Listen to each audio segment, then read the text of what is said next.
we're here at Equip with Richard Bennett, Senior Director of Sales for North America. North America, yes, North sir. America. Thank you.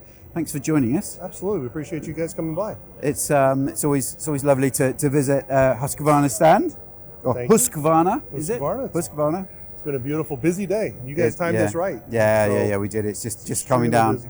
A lot of excitement around the products and a lot of excitement around the different categories that we're featuring this year. So traffic's been brisk. Fantastic. What's been stand-wise? What do you think's been? Where's the interest been?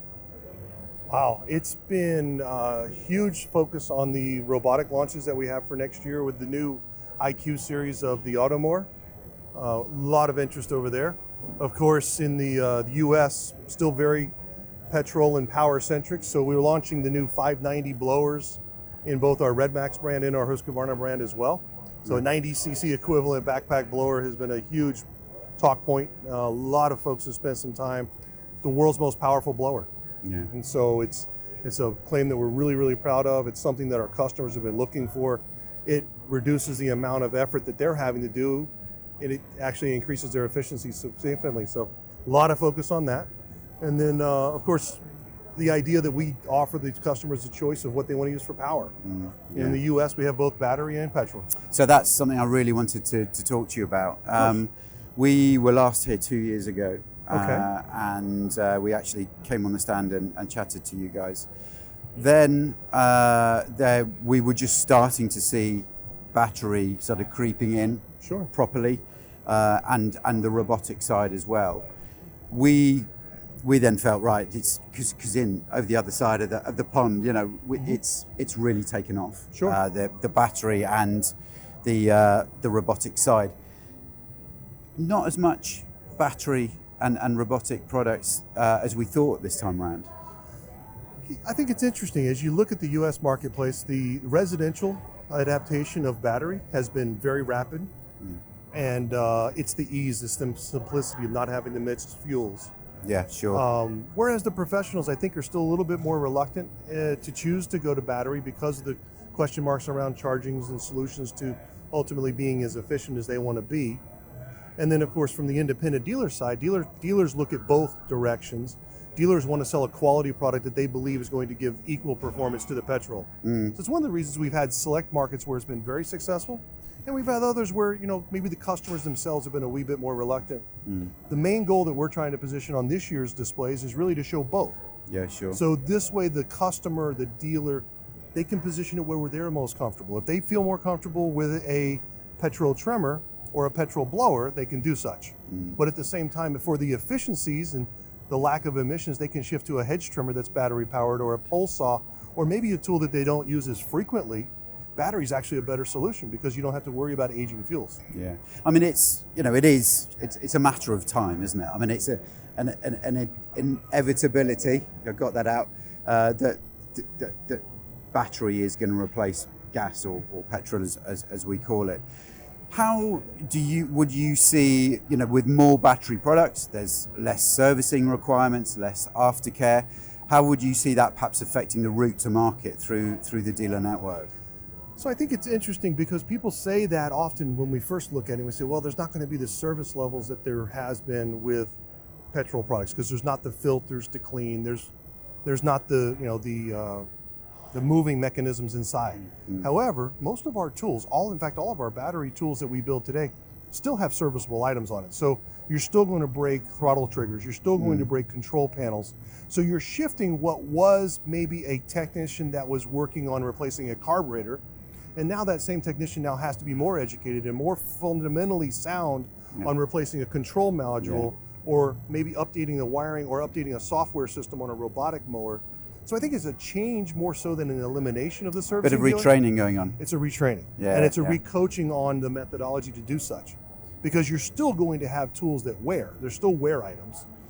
But then the maintenance items, so to say, are shifting from where they were to maybe a new paradigm that they haven't discovered yet. And so we're working really hard to really talk with our dealers about how do we discover what that looks like, and then how can we provide them the right education to be able to do that for their customers. Sure.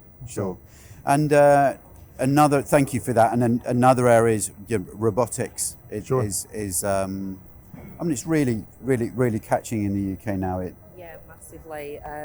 So we do lawn tractors, and we do the Husqvarna Automower as well. And personally, I've been really keeping tabs on the trends as a dealer, number of units sold, and where it's historically, of course, always been the ride-on mowers or lawn tractors, with the Automowers catching up. And this year, definitely, I did a quick run of the numbers very recently from our dealership, and it's just tipped the scales this year, which I expected, and it's just going to keep growing and growing.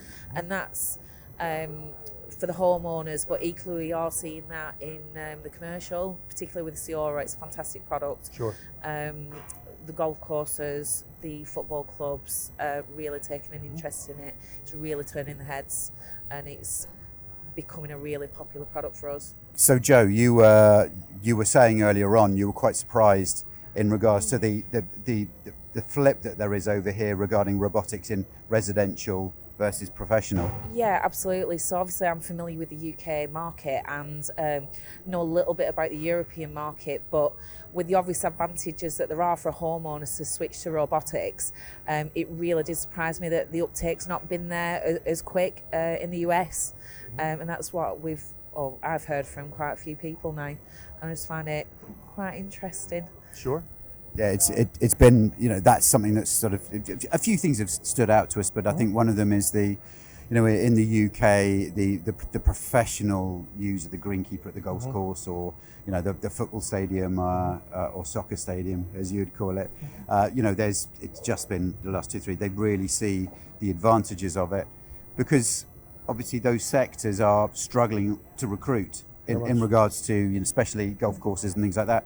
Some of them are struggling a bit financially as well. So really, robotics does tick a couple of boxes for that. It truly does. And I think a lot of it with the reluctance in the U.S. has been, sometimes the U.S. folks just like noise, which I think is there. No. Right? They love their petrol, they love their big engines, they love the so forth. But at the same time, I think now they're starting to slowly discover that this is a more efficient way to maintain my yard. It keeps it perfect every day. I can then take that time, if I'm a homeowner, and reassign it to another task that I wanted to accomplish, whether it's playing golf or going to a football game or so forth. But then from the professionals, we're also seeing a tremendous amount of those that are starting to discover that I can take the same labor force that I have now and be a force multiplier with this tool. Yeah. So this one tool now becomes worth not necessarily replacing an employee, but rather retasking an employee onto something that's much more profitable than making tall grass short. Yeah, sure. So we are starting to see that, and that trend's really picked up. We've had a huge year this year, a huge increase year over year in robotic sales for ourselves. It's a big double digits year over year. Really excited about the growth we've seen. Is that sort of in line with your targets? Have you exceeded expectations? So this year, I would say that the overall growth has actually been above what we had forecasted for this year. We always will take extra, and it's been a tremendous. It's been a tremendous blossom for certain markets where maybe with landscape professionals this year has been a difficult year financially. U.S. has gone through some turmoil with itself in different financial respects. Petrol prices have changed, market labor prices have changed. And so what we've really seen here is that they've used this tool effectively in their business, and they're really starting to get more comfortable with it. We're seeing everything from institutional users to larger landscapers, government agencies, et cetera. And they're all really appreciating the fact that this is that force multiplier they didn't have. So it will save them ultimately what they're working on.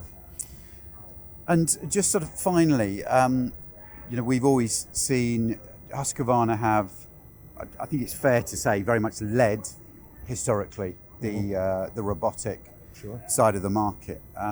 There are numerous competitors now, and certainly, the last year and a half has really accelerated that. How's that affected things? How do you think that might affect things down the line?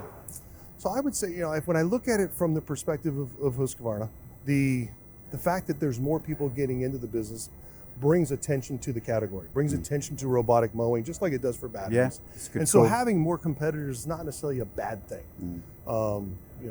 The other part of it is that we still can rely on the fact that we've got almost 30 years of legacy with robotics. There's nobody that knows how to do it better than we do. We have the most experience. Then secondly, I believe we also make one of the most advanced, if not the most advanced tool because of that learnings and the experience. And most importantly, we do it from a perspective of knowing how to make tall grass short. There's a lot of people that can build a machine to run around, but very few other manufacturers have the expertise of mowing that we have, be it from tractors, be it to zero turns, be it to other types of mowers, and the cutting expertise that we can put into robotics is well exceeding anybody else that can pop up from other manufacturers. So you think that historical experience that you and that you've learned along the way is going to keep you a nudge ahead of everyone else. Absolutely. I think the you can't teach experience. No. Okay. You have to experience things. You have to have that gift of knowledge, and we've been very fortunate for having done it for almost 30 years that we know robotics really quite well. Yeah. And we've got a great team that's working on those things. Good. Richard, it's been an absolute pleasure to speak to you. Thank you so much. At the end of day one of Equip. End of day one. Yeah. You got a big week ahead. Yeah, no, exactly. Well, good luck with it. Thank you so much. It's a pleasure to meet you. We appreciate your time. Thank you. Okay. Appreciate you. Thank you, Joe.